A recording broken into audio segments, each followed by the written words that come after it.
Le cycle d'Elric par Michael Moorcock. Tome 1. Elric des Dragons.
Chapitre 3. Le tunnel sous le marais. Ils poursuivirent leur chemin dans ce désert de ténèbres pour arriver finalement sur le bord du marais, trou d'ombre obscur envahi par de noirs joncs et sur lequel régnait un froid humide. Une nappe de brume sombre, habitée par des ombres éphémères, s'étirait au-dessus. Une chose noire, qui ne pouvait être que la statue décrite par Niune, se dressait là, immobile. La statue, dit Rakir en se penchant en avant. Elle se trouve au milieu du marais. Il n'y a manifestement aucun moyen d'accès. Penses-tu que cela pose un problème, camarade Elric ? Elric fit quelques pas dans l'eau stagnante. Il s'enfonçait dans la vase.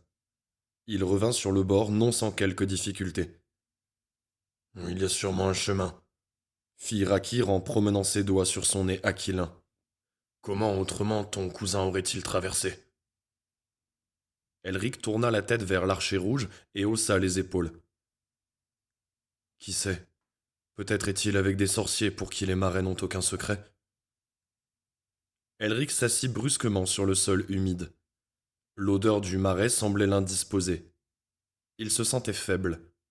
L'effet des drogues qu'il avait prises en franchissant la porte des ténèbres commençait à s'estomper. Rakir s'approcha de l'albinos. Il lui souriait, d'un sourire quelque peu railleur. Eh bien, le sorcier ne pourrait-il pas invoquer aussi l'aide d'un démon ? Elric hocha la tête.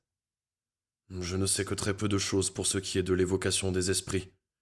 Irkun, lui, a emporté tous ses grimoires, ses incantations favorites, ses lettres d'introduction auprès des royaumes des démons. Il nous faudra trouver un chemin ordinaire pour accéder à cette statue, prêtre guerrier de Pume. Celui-ci sortit un mouchoir de dessous sa tunique et se moucha. Lorsque l'opération fut terminée, il tendit la main à Elric pour l'aider à se relever, et ils se mirent à longer le marais sans perdre de vue la statue noire. Ils devaient finalement trouver un sentier. Non un sentier naturel, mais un sentier de marbre noir qui s'avançait dans la vase. Un sentier glissant. Je parierais que c'est une fausse piste, un guet-apens, dit Raakir en contemplant ce chemin. Mais qu'avons-nous finalement à perdre? Viens, fit Elric en s'engageant sur le sentier. Il tenait à la main une torche de fortune faite d'un fagot de roseau sec qui dégageait plus de fumée qu'il ne donnait de lumière, mais c'était cependant préférable à l'obscurité totale. Raakir le suivait, son arc en guise de sonde. Il sifflait un air dans lequel tout autre représentant de sa race eût reconnu la chanson du fils du héros de l'enfer d'en haut qui va sacrifier sa vie. Une chanson populaire de Pume, surtout parmi les prêtres guerriers. Elric n'aimait pas cet air, qui l'agaçait, mais il ne dit mot. Son seul souci était de ne pas tomber, car maintenant il avait l'impression d'être ballotté par les flots. Il n'était plus qu'à mi-chemin de la statue qui devenait plus distincte. Un grand aigle aux ailes déployées, au cerf et au bec menaçant. Un aigle de la même couleur que le sentier où les deux hommes exerçaient leur sens de l'équilibre. En voyant cette statue, Elric pensa à une tombe. Était-ce parce qu'un ancien héros avait été enterré ici, ou bien parce que dans cette tombe étaient cachées les épées noires, enfermées même, afin qu'elles ne puissent réintégrer le monde des hommes et dérober leur âme? Les secousses devenaient plus violentes. Elric tenta de conserver son équilibre, mais il glissa sur un pied, puis sur l'autre. La torche s'agitait follement. Il dérapa finalement sur le marbre noir et alla s'embourber dans la vase. Il s'enfonçait lentement. Ayant cependant réussi à sauver sa torche, il aperçut l'archer à l'habit rouge qui le cherchait des yeux. Elric? Je suis ici, Raakir. T'enfonces-tu? Oui. Le marais semble avoir pour dessein de m'engloutir. Elric, peux-tu t'allonger? Je peux mettre mon buste à plat, mais mes jambes sont prisonnières. Elric essayait de se débattre dans la vase. Quelque chose fila devant lui en murmurant des mots incompréhensibles. Elric s'efforça de contrôler cette panique qui s'emparait de lui. Je crois que tu vas devoir passer ton chemin sans te préoccuper de moi, mon ami Raakir. Quoi? Et laisser ainsi passer l'occasion de m'enfuir de ce royaume? Ah, tu ne me crois pas plus égoïste que je ne suis, camarade Elric. Tiens. Raakir se baissa prudemment pour tendre la main à son compagnon. Les deux hommes étaient maintenant couverts de vases et grelottaient de froid. Raakir tendait la main en avant, toujours plus loin. Elric, de son côté, se penchait toujours davantage pour tenter d'attraper la main de Raakir, mais en vain. Et il s'enfonçait un peu plus chaque seconde dans la vase nauséabonde. Raakir prit alors son arc et le tendit à Elric. Attrape-le, Elric. Y arrives-tu? S'étirant de tout son long, Elric réussit à attraper l'arc. Maintenant je dois... Ah! Alors que Raakir tirait sur l'arc, son pied glissa et de violentes secousses ébranlèrent de nouveau le chemin. Agrippant d'une main la bordure du sentier et de l'autre son arc, il cria. Vite, Elric, vite! Elric commença à se dégager péniblement. Les secousses étaient toujours aussi violentes. Raakir essayait désespérément de ne pas lâcher prise. Il était aussi pâle qu'Elric. L'albinos rampa jusqu'au sentier. La torche brûlait toujours. Elric restait affalé, couvert de vases, à bout de souffle. Raakir aussi était épuisé, mais il eut encore la force de rire. Ah, quelle belle prise! S'exclama-t-il. C'est le plus gros poisson que j'ai jamais vu. Merci, l'archer rouge. Merci, prêtre guerrier de Pume, de m'avoir sauvé la vie, dit Elric après quelques minutes de silence. Et je te jure que je ferai tout mon possible pour te faire franchir la porte des ténèbres et te ramener dans le monde qui est le nôtre, quelle que soit l'issue de ma mission. Raakir répondit sur un ton très calme. Tu es un homme digne de ce nom, Elric de Melniboné, et c'est pour cela que je t'ai apporté secours. Les véritables hommes sont rares. Il haussa les épaules, puis regarda Elric avec un grand sourire. Maintenant, je serais d'avis de marcher à quatre pattes pour atteindre la statue. Ce n'est peut-être pas là une posture pleine de dignité, mais c'est plus sûr. Et puis, ça ne sera plus très long. Elric fut d'accord. Il devait bientôt arriver ainsi sur une petite île couverte de mousse. C'est là, précisément, que se trouvait l'imposante statue de l'aigle qui s'élançait dans la voûte obscure du ciel, ou de la caverne peut-être. Nul ne savait. Et, au bas du socle, il y avait une porte ouverte.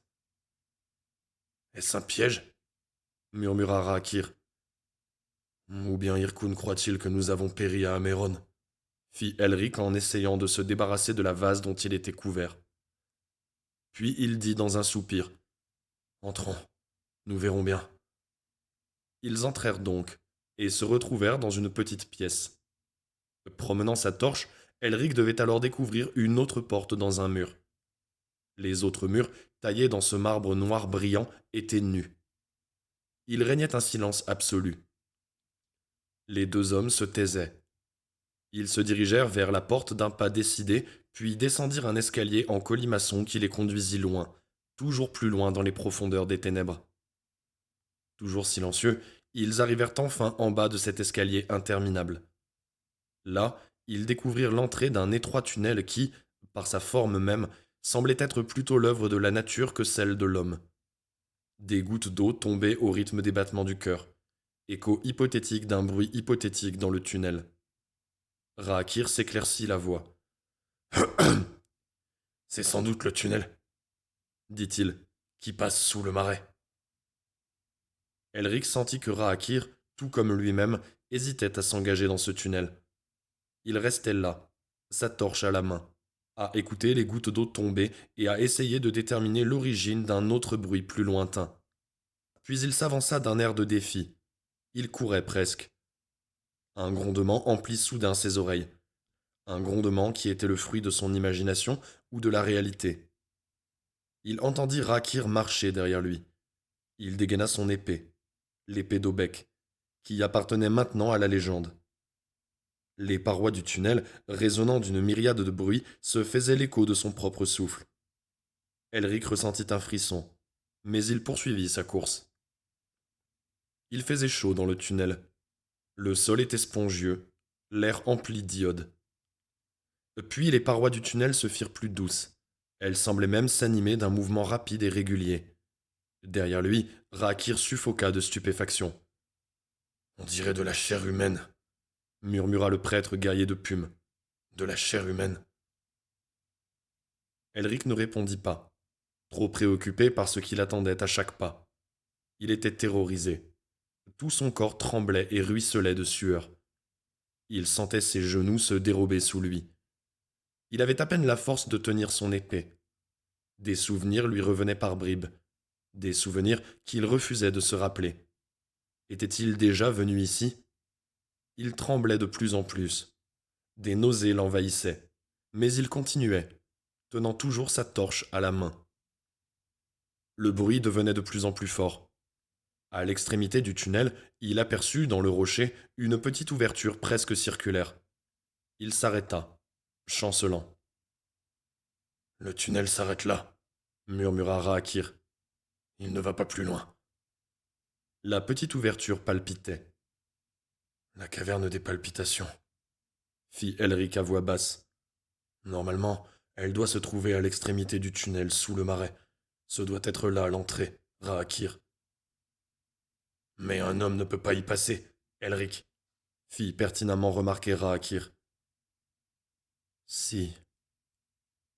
Elric avança jusqu'à l'ouverture et rengaina son arme. Il donna la torche à Rakir et, avant même que le prêtre guerrier de Pume ait pu l'arrêter, il avait déjà passé la tête par l'ouverture. Il était en train de s'y glisser lorsqu'elle s'agrandit pour le laisser passer et se referma aussitôt derrière lui. Rakir restait seul de l'autre côté. Elric se releva lentement. Une faible lueur rose brillait sur une paroi. Devant lui se trouvait une autre ouverture, un peu plus grande que la précédente. L'air était chaud et lourd, un air très iodé qui l'asphyxia presque. Sa tête tournait, et tous ses membres lui faisaient mal. Il n'avait plus la force de penser ni même de réagir. Tel un somnambule, il se dirigea à pas hésitants vers cette autre entrée. Les palpitations résonnaient de plus en plus fort à ses oreilles. Elric Raakir était derrière lui, pâle et couvert de sueur. Il avait abandonné la torche pour venir le rejoindre. Elric passa sa langue sur ses lèvres sèches et essaya de parler. Raakir se rapprocha. Elric lui dit d'une voix sourde. Raakir, tu n'aurais pas dû me rejoindre. J'ai dit que je t'aiderais. Oui, mais... Je suis là pour t'aider. Elric n'avait plus la force de discuter. Il se contenta d'acquiescer d'un signe de la tête. De ses propres mains, il écarta les bords de la deuxième ouverture qui n'offrit aucune résistance. Il découvrit alors une caverne circulaire qui palpitait. Et, au centre de cette caverne, suspendues, deux épées. Deux épées identiques. Deux belles épées noires à la taille imposante. Et, surplombant ces épées, se trouvait le prince Irkun de Melniboné, tendant vers elle ses mains avides. Les paroles d'Elric moururent sur ses lèvres. Le seul mot qu'il fut capable de prononcer, alors qu'il se hissait jusqu'au seuil de la caverne des palpitations, fut « Non !» C'est alors qu'Irkun l'entendit et se retourna, terrifié. Il poussa un grognement en apercevant Elric, puis un cri d'indignation. « Non !» Elric dégaina l'épée d'Aubec au prix d'un terrible effort. Mais elle était devenue trop lourde, et tomba sur le sol. Elric resta là, le bras pendant. Il inspira de grandes bouffées d'air, de cet air lourd.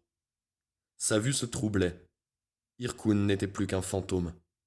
Mais les deux épées noires, au centre de la caverne circulaire, étaient toujours là. Elric entendit Raakir entrer dans la caverne et s'approcher de lui. « Irkun !» dit-il enfin. « Ces épées sont à moi !» Irkun sourit et tendit la main vers les lames aux faibles reflets métalliques, qui semblaient pousser des gémissements étranges. Elric vit alors les runes gravées sur le fer des épées. Un sentiment de peur s'empara de lui. Raakir encocha une flèche et banda son arc. La cible était Irkun. « S'il doit mourir, Elric, dis-le-moi. »« Tue-le !» ordonna Elric. Et Raakir tira. Mais la flèche n'atteignit pas son but. Elle s'arrêta à mi-chemin entre l'archer et Irkun. Celui-ci se tourna vers lui dans un horrible sourire grimaçant. « Les armes mortelles sont inoffensives ici !» Elric dit alors à Raakir. « Il a certainement raison, et tu es en danger, Raakir. Va-t'en !» Raakir le regarda stupéfait. « Non, je dois rester ici pour t'aider. » Elric hocha la tête. « Tu ne peux plus m'aider. Tu es un homme mort si tu demeures ici plus longtemps. Va !» L'archer rouge débanda son arc à contre-cœur, lança un regard plein de défiance aux deux épées noires, puis disparut. « Et maintenant, Irkun, fit Elric en laissant tomber l'épée d'Aubec. À nous deux.